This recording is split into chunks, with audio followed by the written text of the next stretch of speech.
Let's dive into the compound DAI liquidity event, how it impacts us at Mainframe, and my expectations on a timeline to launch. So first, the DAI liquidity event. On Thanksgiving morning, DAI traded as high as $1.30 on Coinbase Pro. Compound relies on Coinbase as a price feed for keeping itself over-collateralized.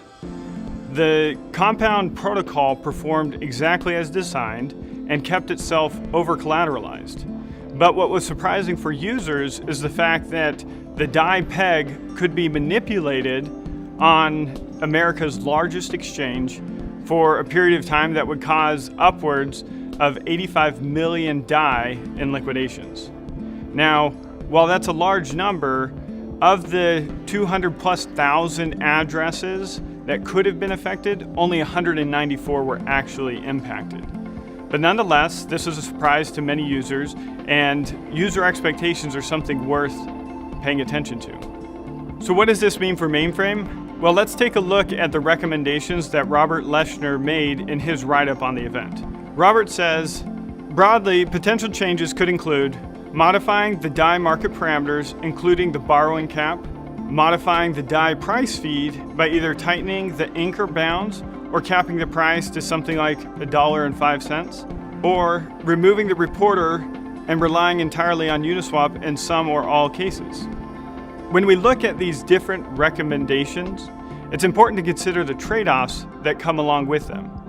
Arbitrarily dictating that DAI will never trade outside of a bounds of 5% can have a negative impact if in fact DAI does trade outside of the window of 5% that you set. This can cause the protocol to become under-collateralized and is very undesirable. This experience has informed us around the decision of which collateral type we're going to use and which target asset we will use.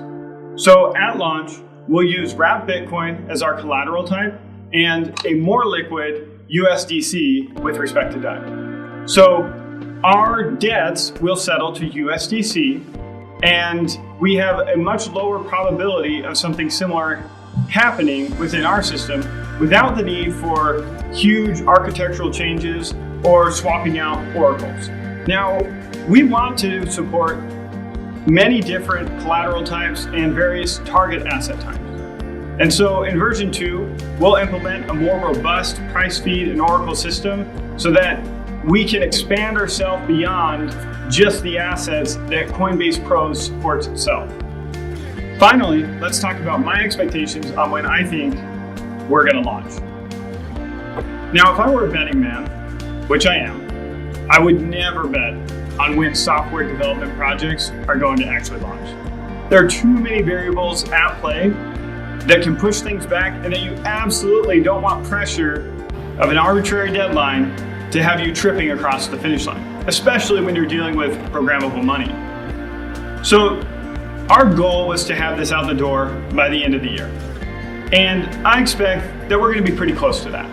So if you set your expectations around having it out the door by, let's say, January, I think you'll be pleasantly surprised.